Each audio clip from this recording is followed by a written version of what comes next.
Cold desert को भारत का 13वां UNESCO biosphere reserve घोषित कर दिया गया है, यानी कि इससे पहले यह संख्या 12 थी। यह घोषणा की गई है 27 सितंबर 2025 को चीन के हांगझोउ में हुए 5वें विश्व बायोस्फीयर रिजर्व कांग्रेस में।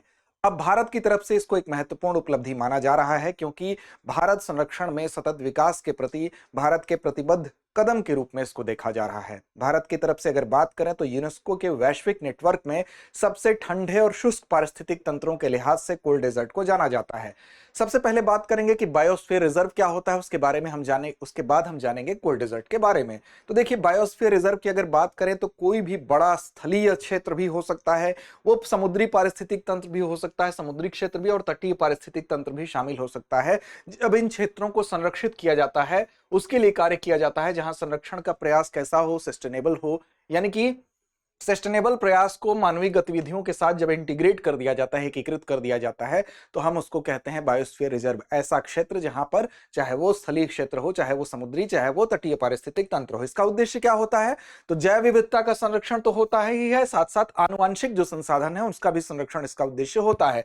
इसके अलावा स्थानीय समुदायों में सस्टेनेबल तरीके से हम इकोनॉमिक डेवलपमेंट की तरफ बढ़ सके, यह भी इसका उद्देश्य है। वैज्ञानिक अनुसंधान हो सके, शिक्षा और जागरूकता कार्यक्रमों का इसके माध्यम से समर्थन किया जा सके, और साथ साथ टिकाऊ भूमि उपयोग प्रथाओं का परीक्षण के लिए भी ये उपयोगी हो सके। आप जानते हैं, जब किसी भी स्थान को बायोस्फीयर रिजर्व घोषित किया जाता है तो उसको 3 क्षेत्रों में डिवाइड किया जाता है। सबसे जो बाहरी क्षेत्र होता है उसको ट्रांजिशन जोन कहते हैं, यानी कि उसको कहते हैं संक्रमण क्षेत्र।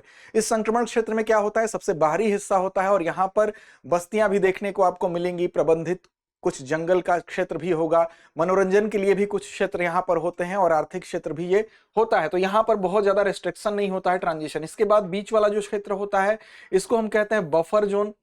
बफर जोन और सबसे अंदर जो होता है वो होता है कोर, यानी कि बफर और कोर की अगर बात करें तो क्रमशः अंदर जैसे बढ़ते जाते हैं तो बफर जोन में आपको सीमित पर्यटन की भी अनुमति होती है।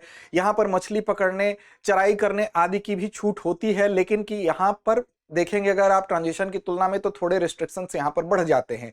इसी तरह से जब आप कोर क्षेत्र में जाएंगे तो यहां पर रिस्ट्रिक्शंस और ज्यादा बढ़ जाते हैं। सबसे ज्यादा संरक्षित क्षेत्र इसका आंतरिक हिस्सा होता है। यहां पर बहुत विशेष परिस्थितियों में ही जो जहां पर की प्राकृतिक जो वन्य जीव हैं उनको प्रभावित न होने वाली कुछ ऐसी विशेष अनुसंधान जैसी जो घटनाएं होती हैं उनको ही यहां पर अनुमति दी जाती है।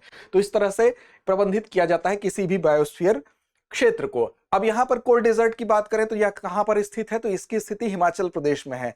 हिमाचल प्रदेश में लाहौल स्पीति जो जिला है वहां पर इसकी स्थिति है और इसको अब शामिल कर लिया गया है।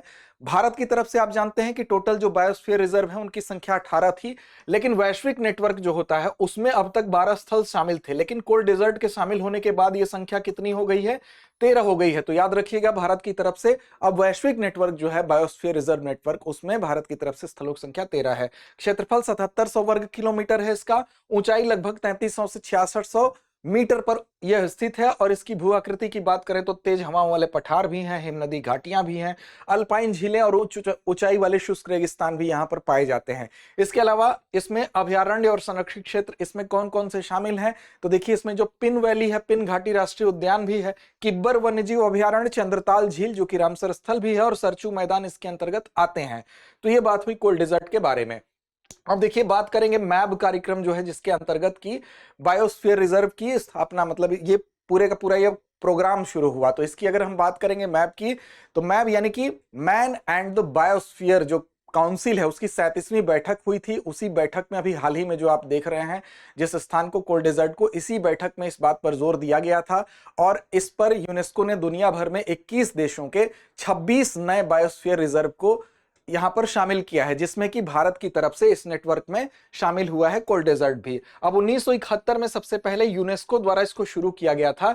और क्या उद्देश्य था? तो संरक्षण उद्देश्य था कि प्रकृति और पर्यावरण की रक्षा की जाए, सस्टेनेबल डेवलपमेंट हो सके। ऐसा विकास जो लंबे समय तक टिकता है उसको सस्टेनेबल डेवलपमेंट कहा जाता है। और साथ साथ इन सब चीजों के साथ साथ हम अनुसंधान को, यानी कि रिसर्च को बढ़ावा दे सके। भारत सरकार ने भी इसको 1986 में शुरू किया था और उसी के तहत भारत की तरफ से भी अगर आप देखेंगे तो अब तक 18 बायोस्फीयर रिजर्व थे भारत की तरफ से, जो कि जिनको कि भारत में बायोस्फीयर रिजर्व के रूप में मान्यता प्राप्त है। लेकिन इसका जो वैश्विक नेटवर्क होता है, यानी कि यूनेस्को द्वारा जिसको मान्यता प्रदान की जाती है, उसमें अभी तक 12 स्थलों को दी गई थी मान्यता, और कोल्ड डेजर्ट के बाद एक स्थल शामिल होने के बाद अब 13 स्थलों की मान्यता इसमें हो गई है। तो यानी वैश्विक रूप से इसकी शुरुआत 1971 में और भारत में 1986 में इसको शुरू किया गया था। फिलहाल बायोस्फीयर रिजर्व की जो 12 की लिस्ट है वो आपके सामने है। इसमें एक ऐड कर दीजिए, इसमें एक कौन ऐड हो गया है तो कोल्ड डेजर्ट ऐड हो गया है, तो अब कुल संख्या 13 हो गई। स्क्रीनशॉट आप ले सकते हैं ये सभी। और आपको पता होना चाहिए कि भारत की तरफ से सबसे पहला जो बायोस्फीयर रिजर्व था वो कौन था, तो नीलगिरी बायोस्फीयर रिजर्व था, जिसकी स्थापना 1986 में हुई थी। इसके अलावा बायोस्फीयर रिजर्व से संबंधित कुछ अन्य फैक्ट भी हैं, सबसे छोटा, सबसे बड़ा, सबसे पहला, सबसे लेटेस्ट, तो इसको भी आप देख लेंगे। अब चलते हैं अभ्यास प्रश्न की तरफ। अभ्यास प्रश्न आज का है कि कोल्ड डेजर्ट बायोस्फीयर रिजर्व किस राज्य में स्थित है। विकल्प आपके सामने हैं, उत्तराखंड, हिमाचल प्रदेश, सिक्किम या अरुणाचल। तो इस प्रश्न का जवाब कमेंट बॉक्स में देना ना भूलें। लड़ते रहें, अपने लक्ष्य की ओर बढ़ते रहें। अब एग्जाम की तैयारी को और बेहतर करने के लिए हमारे चैनल को लाइक, शेयर और सब्सक्राइब करना ना भूलें।